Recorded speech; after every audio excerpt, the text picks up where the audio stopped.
Did you know that there's a big difference between neurofatigue, also known as cognitive fatigue, and general fatigue?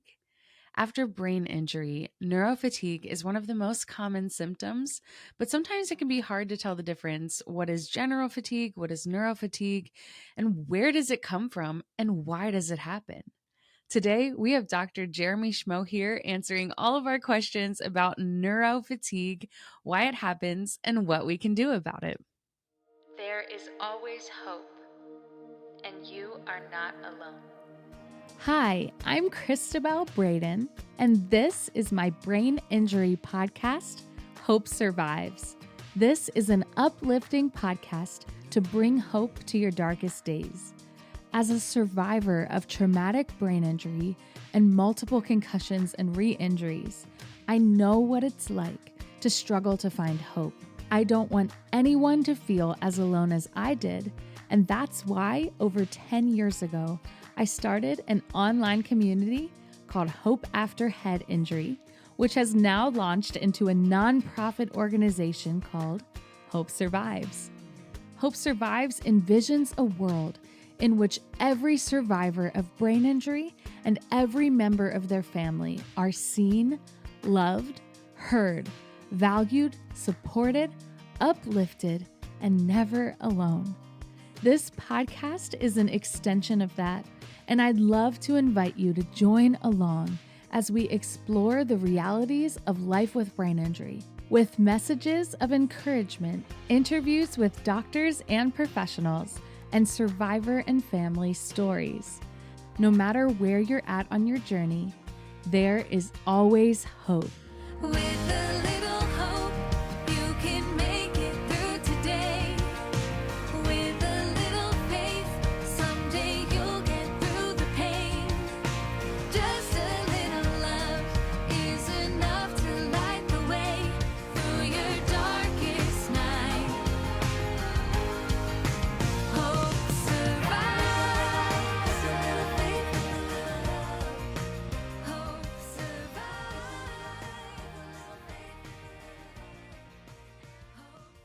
Hey, friends, welcome back to Hope Survives podcast.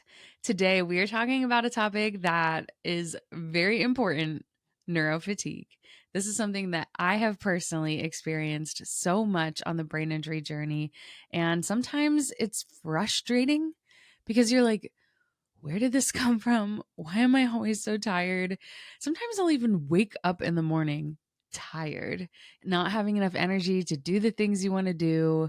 Just every day can feel like a drag, honestly. And no matter how much sleep you get, sometimes it doesn't make a difference because the fatigue is not coming from a physical tiredness, but from your brain. So today we're going to be talking with Dr. Schmoe about all of this. And I just am so grateful to him and to the Functional Neurology Center for supporting Hope Survives podcast and being here to share about neurofatigue today.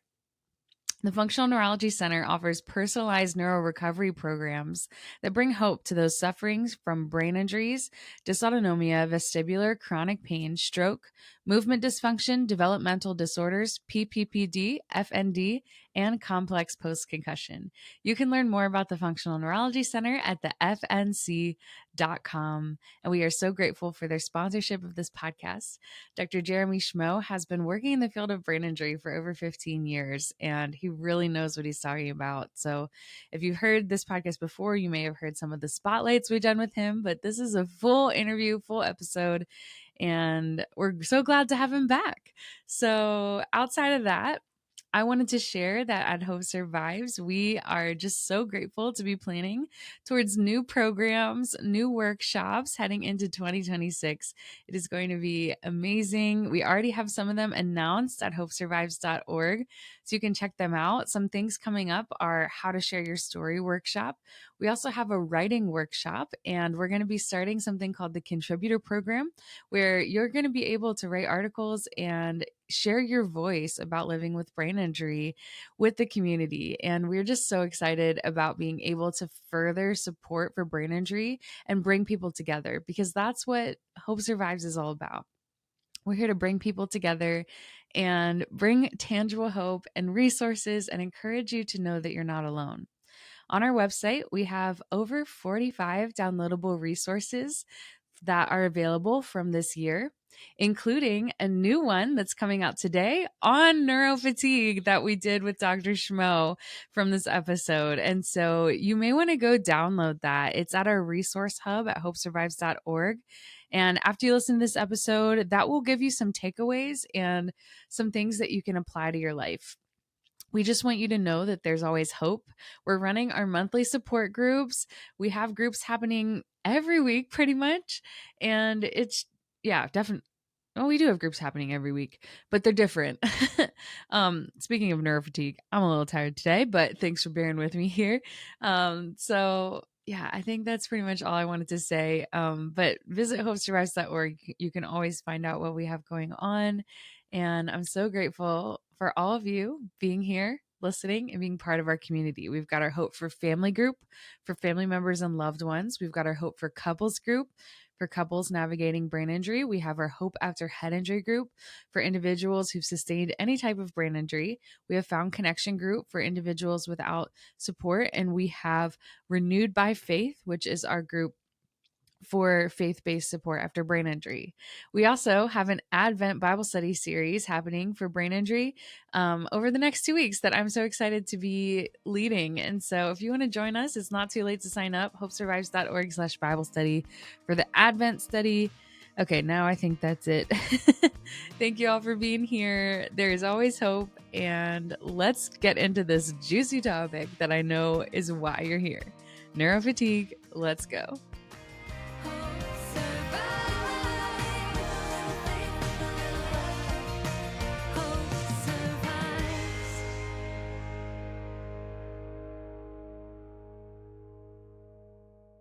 Today, we are so excited to welcome back Dr. Jeremy Schmoe to Hope Survives podcast.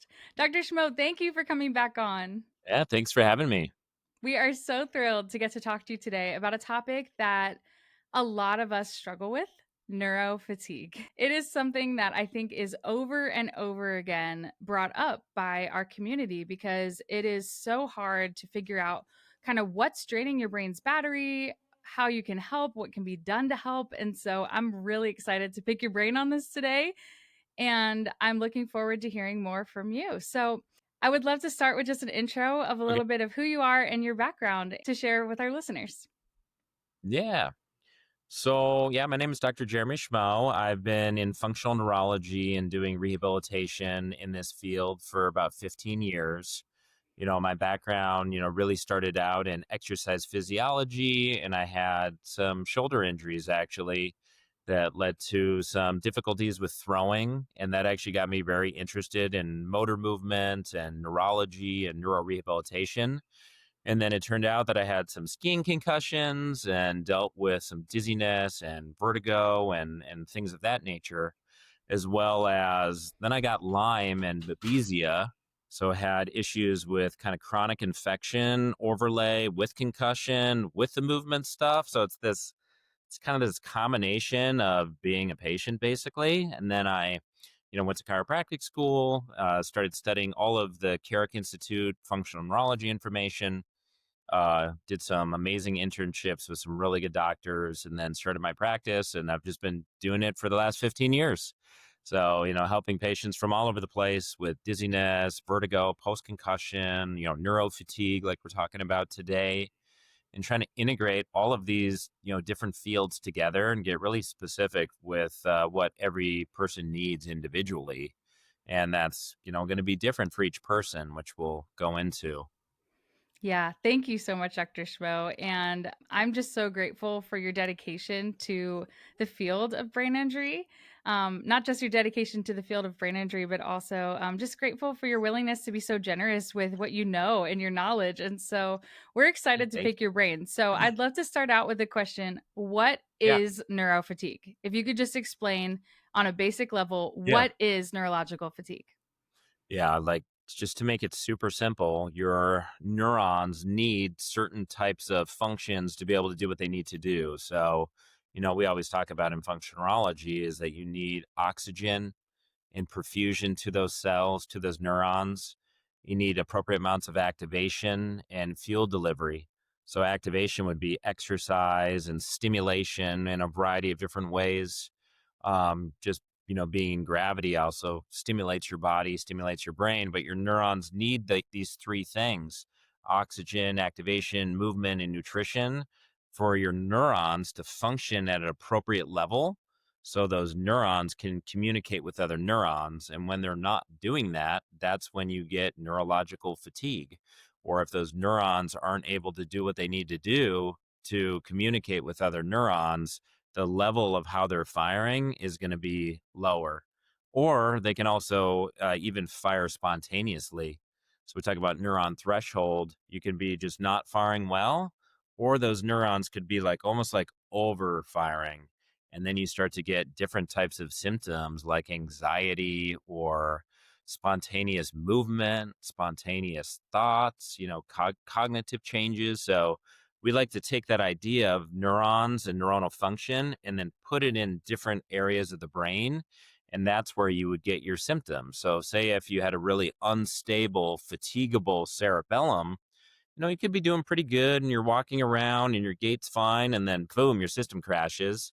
And now you feel off and you feel unsteady or you feel imbalanced. So a lot of people with concussions and traumatic brain injury, I mean, it's just this kind of ride of ups and downs. And it's determined on the function and the level of how your neurons are doing at any given point in time. So, I mean, you could do a really good examination with a provider and they could go through and be like, yeah, I don't really see anything. And then you leave their office and you go someplace and like 30 minutes later, your whole exam could be different. All right. You could have that neuronal threshold could basically crash and now your neurons aren't doing what they need to do. Now you have different findings 15 minutes later compared to what you were doing previously. And that's really hard for people to kind of comprehend, especially with other providers as well. And that's why I think with functional neurology and, other, providers that have done the training, it really helps, cue you in on, what areas of the brain aren't functioning appropriately. And this idea of, stability of neurons it's not new, but it's definitely something that all providers need to consider and think about with patients. Yeah, I never had anyone talk to me about that really. And so when you say stability of neurons or instability, I suppose, what hmm does that look like on a practical day-to-day level? Like if someone's listening, like what are some things they could use to identify if this is something they're struggling with? Yeah, I mean, you might wake up. So here's the thing: your labs might be like perfectly fine. All right, like your cortisol is fine, your adrenal system is fine, your blood sugar regulation might be good when you look at it from like a hemoglobin A1C level and all of that kind of stuff. Metabolically, things might be good when you look at lab markers. We're talking about you get some sort of stimulation. All right, you are good, and then you're walking or you're moving or you have to talk with somebody or you're in a restaurant and then your nervous system starts to basically fatigue and fall apart. And when you do an examination on somebody, you might be in this room and I'm checking things out. I'm like, I don't know, that looks pretty good. But when we see people over extended period of time, you might see on day two, like, wow, this person's really fatigable. I didn't see it at the beginning of the week, but then you start to get these cues in. And many times other providers aren't able to see that with people. And patients will say that to you, like, I just crash. Like, I do this, I felt off after going on an escalator or an elevator. And I felt good while I was doing it. And then like 30 minutes later, then my system crashed. So those are the things that you see. Like you might be good and then you crash and then your system comes back and you're doing good. You do something different and then you crash. So it's kind of this roller coaster of function depending on how your neurons can tolerate stimulation. All right. And then there's different, other things that you have to consider in terms of neuronal fatigability, like your B12 status and your micronutrient status, your vitamin D levels, your fatty acid levels. So there are metabolic components that affect neurons and their stability that also have to be taken into consideration. So, like, say if you woke up, you're like, all right, I'm excited to start my day. It's going to be a great day. I'm going to vestibular rehabilitation, and you're like doing good. You do your vestibular rehab, you're crushing all your exercises, your VOR gain looks good, everything looks good. And then 4 hours later, boom, you just like hit a wall because your neurons might not be stable from that standpoint of what I'm talking about.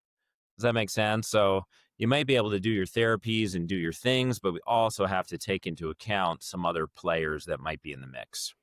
Hmm. Can you explain the difference between neurofatigue and a general fatigue so that people could identify maybe they're dealing with both, maybe they're Yeah. dealing with only the neuro side? How can they tell the difference between a general fatigue and a neurofatigue? Because a lot of other chronic conditions, they'll say like Hmm. fatigue is a main symptom, but I remember I could never Yeah. tell when I was sick. Like I wouldn't notice when I had the flu or something like that until much Yeah. later because I just was so unself aware of my own symptoms. And so I would love to hear your take on the difference between like a physical fatigue versus a neuro fatigue. Yeah. So, I mean, like with a neurological fatigue, you have to take into account. So, like I always tell people, we need to come up with like at least 5 biomarkers to consider. And say, for example, that might be your eye stability or your gait or your balance. So you will see fatigability if you retest those things and you'll see different functions. So you might be good, your system crashes. Well, now you have a hard time walking or being stable with your balance. So in some ways, there is like a lot of overlap with that, where with normal fatigue, it could just be more of like an autonomic integration issue compared to a true, you're doing good with your neurological findings, and now your neurological findings are off because those pathways became more unstable. So I would say there's definitely like two aspects to it, like you were saying.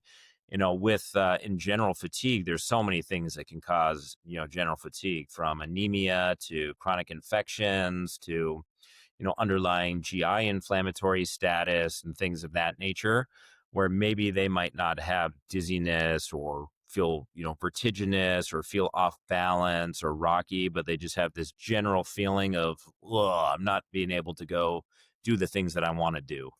So, for the most part, we need to look at getting more objective with it and coming up with findings of neural fatigue and identifying those pathways that are dysfunctional. Thank you for sharing. I think a lot of people use the metaphor of the brain draining the battery, right? And, people will say with brain injury, you can wake up in the morning. I would say this: you could wake up in the morning, but then neurologically, you could be tired. And so, how does someone go through their life, or what are some ways that they could help with this Yeah. neurological fatigue? And what are some things that maybe their loved ones could do to help, if those listening, the families listening, how Yeah. could they help identify that maybe this is something their person's struggling with, and things they could do to help? I know that's like maybe two different Yeah. questions, No, it's but but it's yeah, like I always tell people, like we always give our patients a whole set and series of exercises that they're going to do at home. So a good thing to do is, if you wake up and you're not feeling good, is to jump in and start doing all your exercises. And if you start to feel better and you're like, all right, I'm feeling good, I'm getting activated, I'm getting the stimulation, you're able to improve your function and then keep going. But if you go in and you try and do some exercises and your system crashes even more, it might be one of those days where it's like, all right, we got to slow it down. We can't do all the stimulation. We kind of have to go into a little bit more of this kind of like hibernation mode, or consider other metabolic factors that are contributing to that person's situation. Like many times, what I see with fatigue and neurological fatigue is, and especially with concussion and TBI, is people neglect looking at the whole functional medicine side of things. They neglect blood sugar regulation, what the last time they ate before they went to bed, supplementation that can actually help with getting you to fall asleep more efficiently, inflammatory status, what you ate the day before, what you're eating for breakfast. Like those things definitely do make a difference, especially when your brain is inflamed and is trying to heal, and these neurons are trying to recover and they're trying to communicate with other neurons. So I always tell people, if you get up, you're not feeling good, like just try doing your homework and doing your things. If you're feeling better after doing that, then it's like, all right, it's going to be a day where you just need some more stimulation. Like some people's neurons need activation and stimulation to get things going.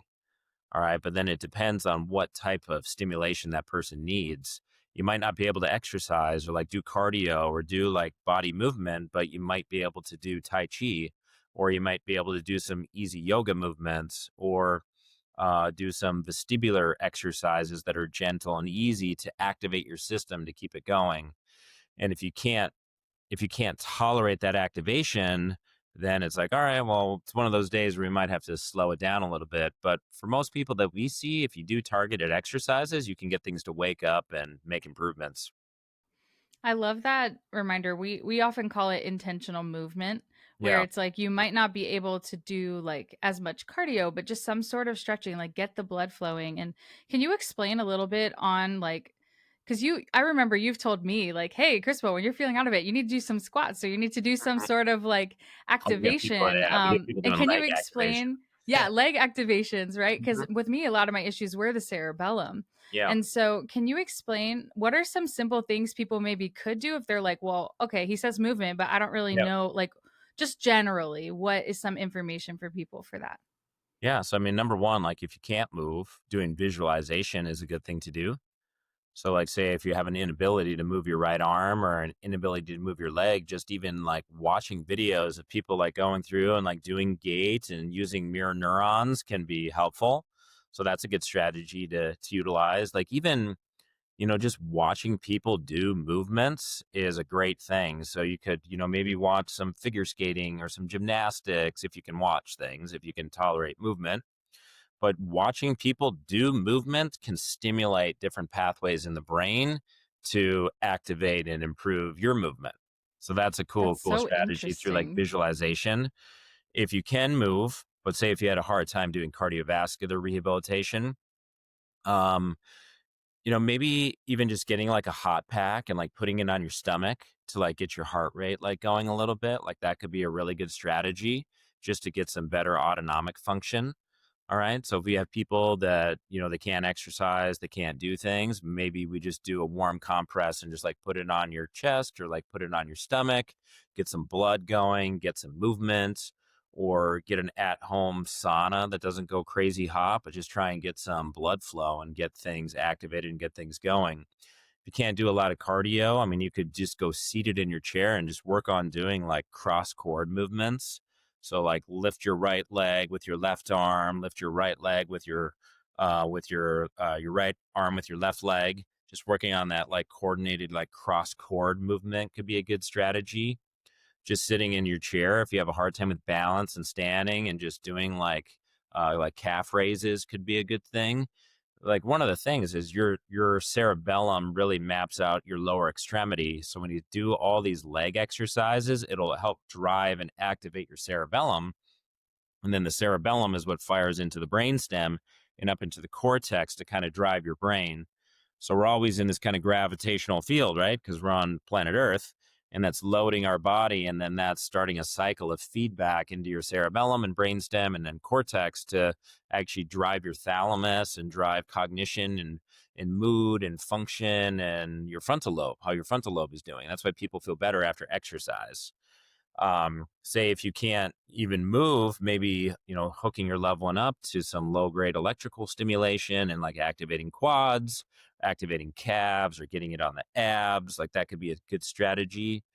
If they can't tolerate electrical stimulation but they could tolerate vibration, maybe doing vibration or getting a gua sha tool and just going in and just like scraping on the skin. So even like skin movement, light touch, vibration, those are still like, I think of all that as just exercise. It's just giving stimulation to neurons to make them function better. So it's just hard because some people that we see, like if you do too much like vibration or too much feedback, they might feel dizzy because they have all these mismatches between their visual and their vestibular system and what their muscles are saying and things like that.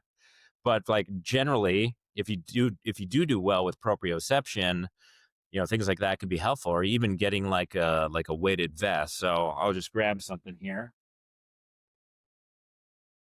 I have this thing called Omorpho, and it's just like 3 pounds, and it's just like a weighted vest with these beads that go throughout, and it goes on the front and it goes on the back. So maybe walking around your house with a little bit of more feedback on your core could be a good idea.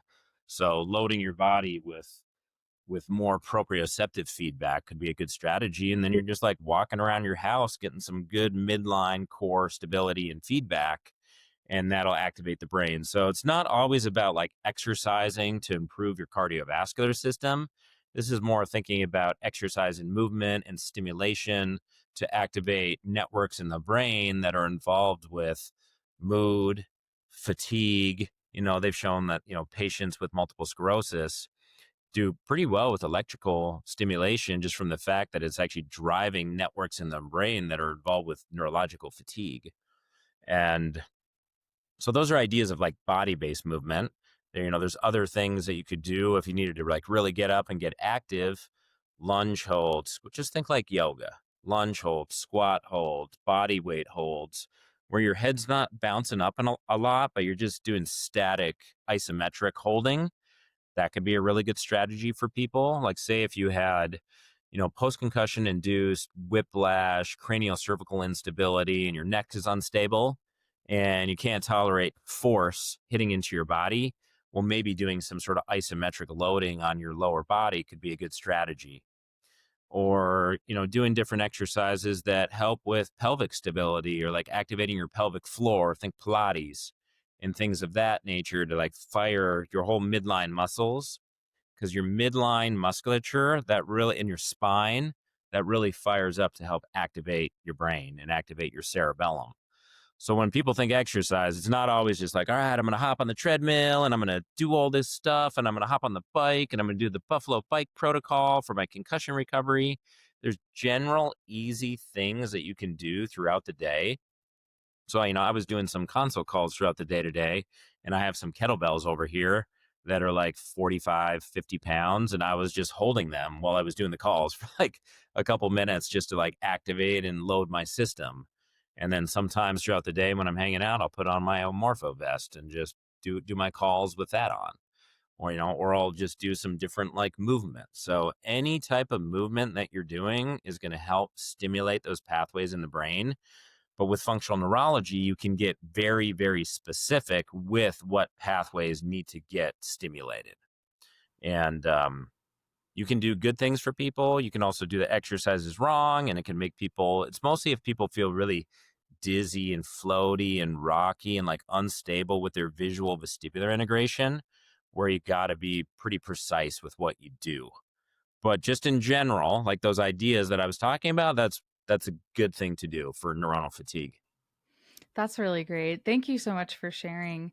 And I love the reminder that exercise doesn't have to be this big hump or this big thing that, people make it out to be, but that it could be small little things throughout your day, just kind of thrown in there intentionally. I love the example of just holding something while you're standing or doing a call or, and just some small stretches or movements or holds. I think that's really helpful. And it's helpful the way you explained about how it activates our neurons, because with brain injuries a lot of times we feel very helpless to our symptoms, and knowing that there's something we can do to help this, I think, is really empowering.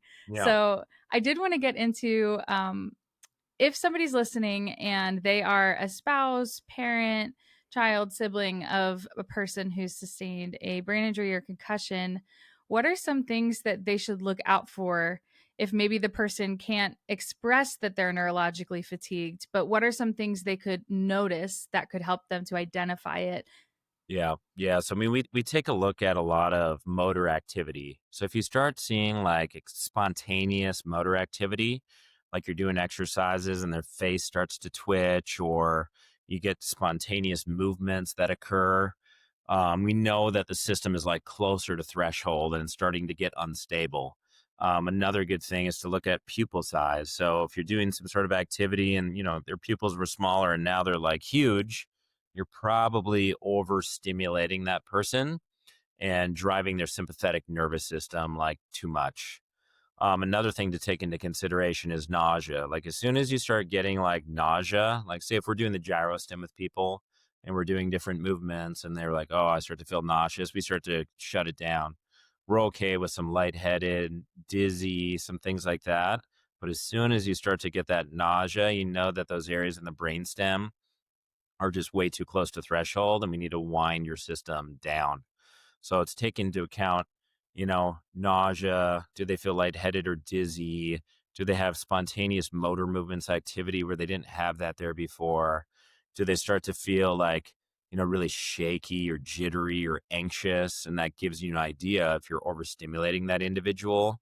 Or if you have a heart rate monitor, you can look at their, resting heart rate and, see if things are, increasing, stuff like that. That's great advice. Thank you so much. So, to kind of wrap it up, what would be your final thoughts on neurological fatigue? We're always in this gravitational world. You're mostly in our world looking at getting visual information. So you're getting pretty much overstimulated by visual information all throughout the day. So what I've seen is just really low grade body-based movements do a lot for trying to like balance the system out. All right. So doing some body activity, simple things that you would think of, like what I went through, is a great idea to kind of shut down, or not shut down, but like calm down your visual overstimulation. So doing things like just scrolling on your phone nonstop with your head forward, changing your breathing, like that's a bad idea. All right. I would say strengthen your neck is a really good idea. Like get your neck as stable and as strong as you can, and do as much stuff as you can possibly with your lower extremity and your legs to pump blood up to your head, and work on core stability is a great thing. And then generally just working on your breathing and your breathing mechanics, just like focus on your breath. Remember to breathe. That's a great idea.